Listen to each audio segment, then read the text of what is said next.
спробувати встановити повне припинення вогню. Не тільки щодо ракет, дронів і бомб, не тільки у Чорному морі, а також по всій лінії фронту. Україна сприймає цю пропозицію, ми вважаємо це позитивним, то ми погоджуємось, і якщо русські погодяться, в той самий момент тиша запрацює. Things between the US and Ukraine seem to be getting back on track for now. Relations are being restored after Donald Trump and JD Vance's stonewalling of Zelensky in the middle of the Oval Office almost 2 weeks ago. The fact is that on Tuesday, 11th of March, representatives of the US and Ukrainian governments met in Jeddah, Saudi Arabia, one day after Zelensky himself met with Saudi Crown Prince Mohammed bin Salman. And keep one thing in mind. Yesterday's meeting was one of the most important ones. It was a very high-level meeting that included, on the US side, Secretary of State Marco Rubio and National Security Advisor Michael Waltz. And on the Ukrainian side were the Foreign Minister, the Defense Minister, and Zelensky's own Chief of Staff. They met with a very clear goal: to lay the groundwork for the peace plan in Ukraine. And that is exactly what they did. This time, fortunately, there were no surprises. And I'm telling you, things are looking up for Ukraine. Trump's maximum pressure strategy has probably forced them to accept certain issues, yes, but not having given in so easily has also forced the US administration to be more, how shall I put it, understanding. After the scandal that broke out following the row in the Oval Office, with Republican senators calling the government to order, this time the White House has had to be more receptive. But well, the fact is that this has made this process start somewhat more advantageous for Ukraine. Good for Zelensky. This is what the joint communique issued by them says. Ukraine expressed readiness to accept the U.S. proposal to enact an immediate interim 30-day ceasefire, which can be extended by mutual agreement of the parties and which is subject to acceptance and concurrent implementation by the Russian Federation. The United States will communicate to Russia that Russian reciprocity is the key to achieving peace. The United States will immediately lift the pause on intelligence sharing and resume security assistance to Ukraine. The most important aspect of this agreement is that Ukraine has agreed to commit to an immediate 30-day land, sea, and air ceasefire. An extendable agreement without impossible demands for Kyiv. In return, the Trump administration will immediately resume intelligence sharing with Ukraine and also security assistance. That is, delivery of arms and ammunition. In other words, just for accepting a ceasefire that they themselves had proposed and awaiting the Russian response, the Ukrainians will once again receive US weapons and intelligence. This is absolutely necessary for operating equipment such as HIMARS with precision. But that's not all. The best thing is that now the ball is entirely in Moscow's court. The agreement between the Americans and the Ukrainians with the ceasefire proposal is going to be handed over as is to Vladimir Putin for his acceptance. And that is where the true faces will be seen. In fact, take a look at these statements. Ukraine has agreed to it, and hopefully Russia will agree to it. I'll talk to Vladimir Putin. It takes two to tango. We'll take this offer now to the Russians, and we hope that they'll say yes. They'll say yes to peace. The ball is now in their court. The president's objective here is number one above everything else. He wants the war to end. And I think today, Ukraine has taken a concrete step in that regard. We hope the Russians will reciprocate. This is really good news. After giving Russia a lot of concessions just to negotiate and demanding from Ukraine without giving them practically anything in return and using all the rhetoric of Russian propaganda, now at least they are finally asking Moscow for something. It was about time, don't you think? After seeing how Trump blamed Ukraine for starting the war, after seeing him call Zelensky a dictator and then ambushing him reprehensibly in the White House, live for TVs all over the world, this is at least good news. Good news at last. But okay, the question is, what exactly was discussed at the meeting? Well, according to sources close to the negotiations that took place yesterday in Jeddah, these talks did not discuss territorial cessions, but they did talk about security guarantees. And although practically nothing has come out about this, it sounds quite good for Ukraine, basically because it's what they've been asking for months. Well, I guess in any case, this will come later, and that's when we'll get to the real nitty-gritty of this whole process that has just begun. In this very video, we're going to tell you why this is so damn important. But in any case, what was discussed was the minerals agreement.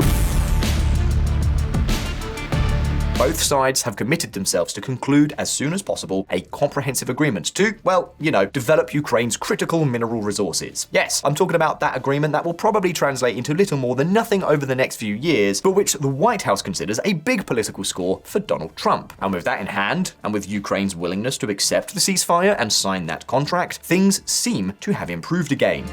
Trump invites Zelensky back to White House after Ukraine agrees to ceasefire. As you can see, it seems that Trump is willing for Zelensky to return to the White House after many days, saying that the conditions were not met. Let's hope that this time things don't go the way they did on February 28th. That this time they do have the deference to feed Zelensky at the White House. But jokes aside, the most important thing of all, as we mentioned, is that the ball is now in the Russians' court. And they basically have two options. The first, to reject the agreement and confront Donald Trump, who, as you know, is determined that this war should end as soon as possible. So if Russia were to choose to reject the deal, Trump could pivot back to a position of much more favorable support for Ukraine, just to put pressure on the Kremlin. That is at least what is expected. Although naturally, with this US president, you never know. Whatever the case, added to that, there is, of course, also the second option, that Russia accepts this 30-day ceasefire. But just for a moment, because there's one thing we have to be very clear about.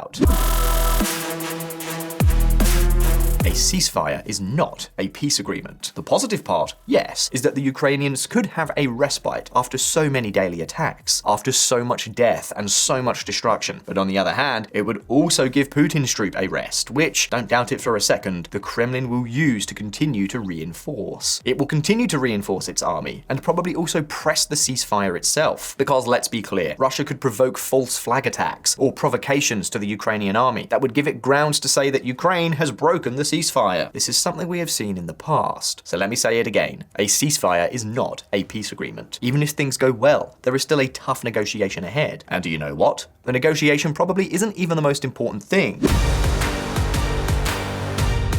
The most important part of this whole story will be the security guarantees that the West will be able to give Ukraine. That is really going to be the important part of the process that is now beginning. Why? Because Russia has a very long history of agreements, pacts, truces, and everything you can imagine that they have always ended up violating. In fact, the Kremlin has a long history of betrayal behind its back, particularly against Ukraine. And so that is exactly what we are going to look at next. All the times when Russia betrayed Ukraine. Be aware that this may be a warning. The 4 stab wounds. If there's one thing that has been clear throughout history, it's that trusting Moscow is the worst thing you can do. In Ukraine, they know this well, because it's probably the country that has been betrayed by the Russians the most. Indeed, recent history is full of examples where Ukraine has relied on Moscow's word and ended up paying a heavy price. In 1994, Ukraine was the third most heavily nuclear-armed country in the world. They had some 1,900 strategic nuclear warheads, and between 2,650 and 4,200 tactical nuclear weapons, not to mention more than 170 intercontinental ballistic missiles, all from the Soviet era. The young country could have been a strong nuclear power, a fact that would have undoubtedly guaranteed its security. But it was not. And this is basically because, as many of you may know, in 1994, Ukraine agreed to surrender all its nuclear weapons in exchange for security guarantees. We're talking about the famous Budapest Memorandum, in which Russia, the United States, and the United Kingdom undertook to respect Ukraine's sovereignty and borders, and to provide Kyiv with security guarantees in exchange for its nuclear disarmament. The pledges on security assurances that we have given these 3 nations underscore our commitment to the independence, the sovereignty, and the territorial integrity of these states. Given where we are now, this quote may make you laugh, and it's no wonder. As you all know, in 2014, Russia invaded Crimea and part of Donbass, annexing these territories and creating fake republics under its control. And at the time, President Obama did nothing. But what if I told you that this story began many years earlier? Have you ever heard of the island of Tuzla? Perhaps many of you do not know, but we're talking about a small piece of land of just over 3 square kilometers in the Kerch Strait, the strip of water that separates Crimea from Russia. Well, in 1954, when Khrushchev transferred Crimea to Ukraine, this island came under Ukrainian jurisdiction. For years, while Ukraine was Soviet, there were no problems. But following its independence, things soon went awry. In 2003, without warning, Russia began building a nearly 4-kilometer sea wall from its territory to the island, bringing it physically closer to the Russian coast. This, of course, was a direct violation of their sovereignty. But the worst thing is that it hid the real intentions: to modify the maritime border in favor of Moscow. The then Ukrainian president Leonid Kuchma and Vladimir Putin reached an agreement to stop the construction of the dam a few meters from the island. And although a major conflict was thus avoided, what became clear over time is that Russia had not given up its territorial ambitions, but was just waiting for the right moment to try to pounce on Ukraine. Now then, what would have happened if Ukraine had not lost its nuclear arsenal? How different would everything have been with just a handful of nuclear warheads on Ukrainian soil? And I'm not only referring to the case of this small island, that is only an anecdote, the tip of the iceberg of all the betrayals of Ukraine. Pay attention to what we're going to tell you next. If there's one thing Russia has done well over the years, it's to put pressure on its neighbors without firing a single shot. And Ukraine has been one of its main victims. During the 2010s, as Kyiv was slowly trying to draw closer to Europe, both politically and economically, Moscow decided to turn the screws on it with its number one weapon: energy. It makes sense. Why invade a country if you can strangle its economy? Russia-Ukraine trade dispute. Ukraine has accused Russia of launching a trade war as Moscow has tightened customs rules for imports from its western neighbor. Key to the conflict is a trade pact that promotes Kyiv's ties to the EU. In 2013, just as Ukraine was about to sign an association agreement with the European Union, the Kremlin decided to act. First, Moscow blocked Ukrainian exports at the border, wreaking havoc on key sectors of the country's economy, and they mixed the bitter with the sweet. A discount of about half the price of Russian gas, and the purchase of $15 billion in Ukrainian government bonds that caused the then president, Viktor Yanukovych, to make a U-turn toward the Russian orbit. And there were also direct checks to Yanukovych himself, but that's another story. The fact is that in November 2013, Kyiv announced that it was suspending the signing of the agreement with the EU and remaining neutral. Russia and Ukraine are united both by many centuries of our friendship and by having lived a long time together in the same country. Trade between the two countries had dropped over the past 2 years. It is, of course, time to take vigorous action, not only to return to the level of previous years, but also create conditions for moving forward. What happens next is history. The people, fed up with seeing their country remain a satellite of Moscow due to their corrupt leaders, came out en masse in what was to become the Euromaidan Revolution. For months, the demonstrations grew and grew until, in February 2014, Yanukovych fled to Russia and the pro-Russian government collapsed. It was a brutal blow to Putin. But what do you think? That the Kremlin was going to stand idly by? Not at all. The third Russian breach of peace was in the making.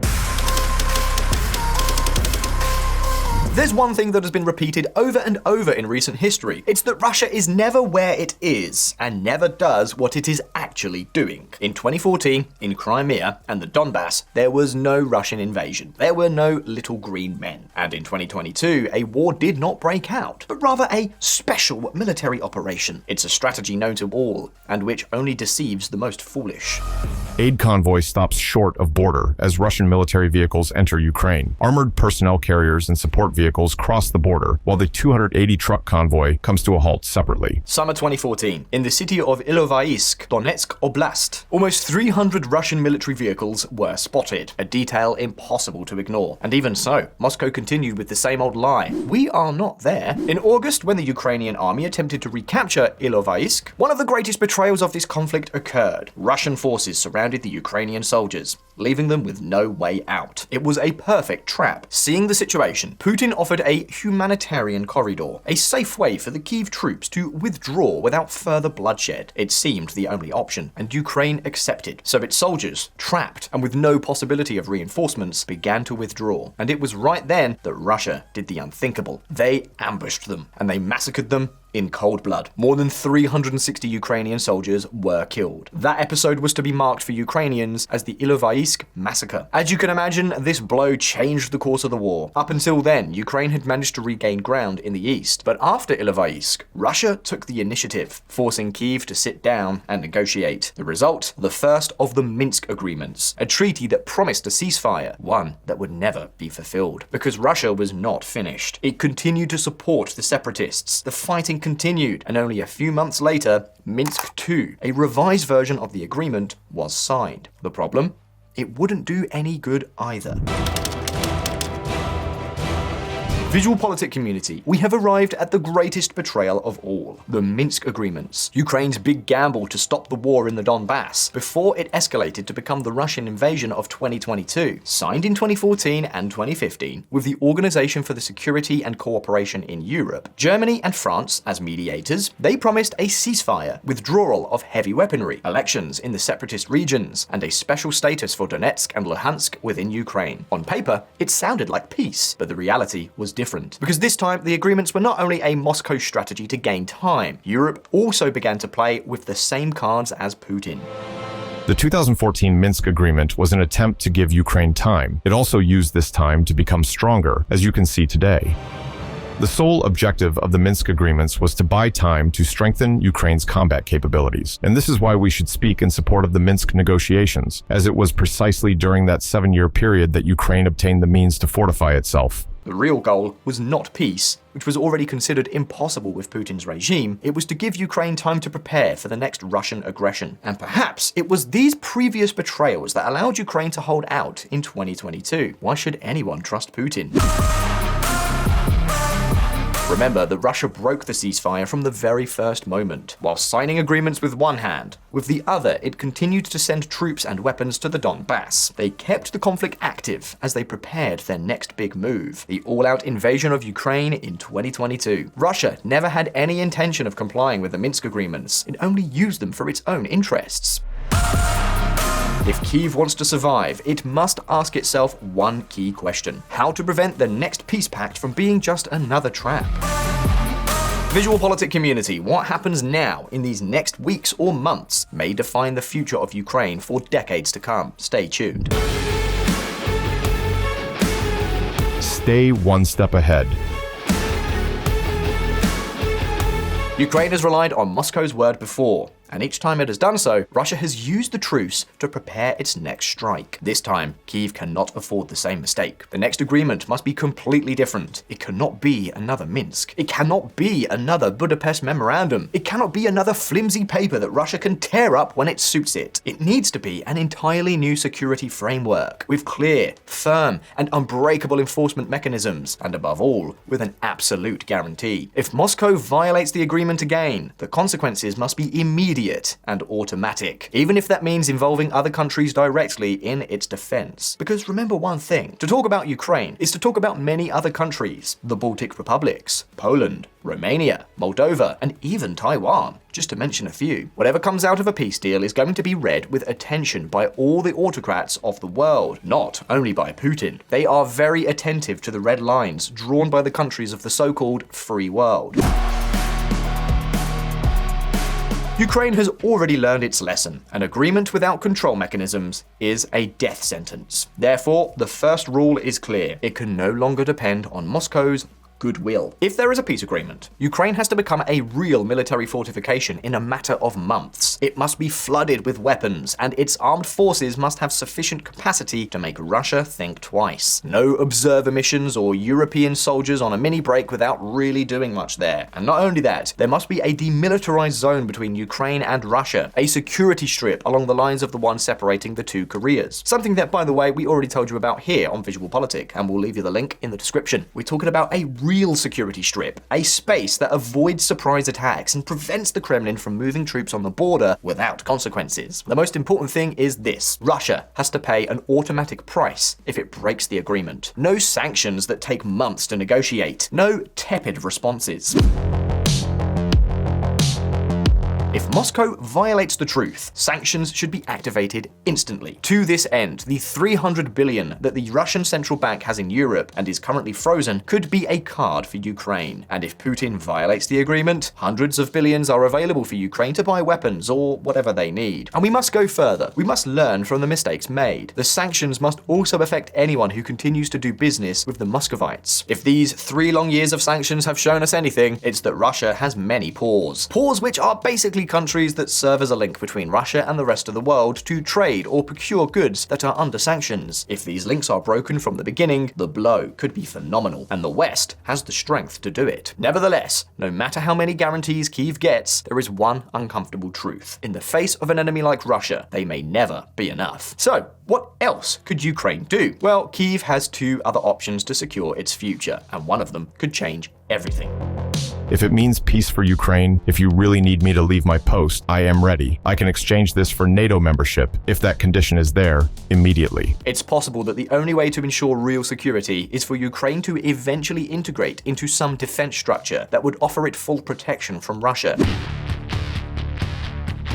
It could be NATO, which is very tricky, or a new one to be created at the European level, something that at this time, given the distrust that the United States is generating among its European allies, is a more real option than ever. The only reason Putin has not touched an inch of Poland or the Baltic countries is simple. They are both NATO members. It knows that if it attacks them, it will have the UK, the rest of the European countries, Canada, and perhaps the US striking back. But Ukraine has no such shield. And here's the problem. If Kyiv signs a peace agreement without joining NATO or a comparable alliance, it will remain vulnerable, and Russia knows it. If this door closes, Ukraine needs other types of security guarantees. However, there is also another possibility that could be added to the bet. An extremely strong guarantee for Ukraine, and one that some people are already dropping hints about. We're talking about the return of nuclear weapons to Kyiv.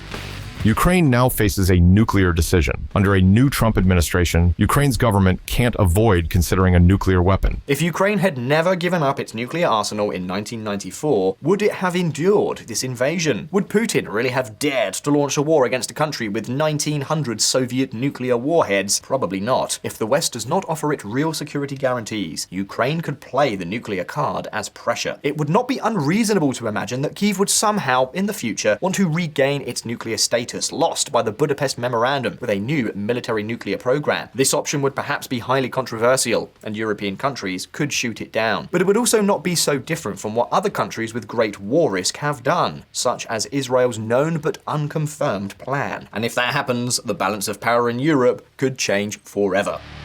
That's obviously an option which is in discussion in Ukraine among experts. In case we see that we have no support and we are losing this war and we need to protect our people, I believe it could be an option. Today, it seems quite clear that if Kyiv does not join NATO, sooner or later, it will look for an alternative. But whatever happens, there is a lesson to be learned. Russia signs agreements when it suits it and breaks them when it no longer needs them. Ukraine has learned from betrayals, and each truce has been a mere strategic pause for Moscow. If Ukrainians want to avoid another trick this time, they could not rely on promises alone.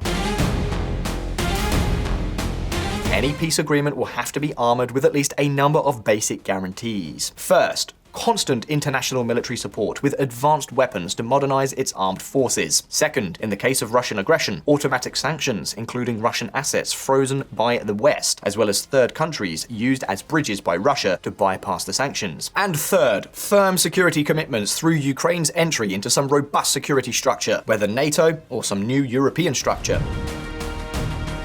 And if all this fails, then it's not out of the question that Ukraine may even seek to try to somehow regain its nuclear deterrent capability in the future. Because for the future of the country, it is absolutely essential to ensure that Moscow cannot, and I'm sorry to say it this way, screw up their lives again. If the threat exists, with that threat alone, the future of Ukraine could be bleak. And besides, don't forget, if history has shown us anything, it's that only force keeps Russia at bay. You know, the Russian bayonet. When it finds butter, it keeps on advancing. But when it meets steel, it stops and retreats.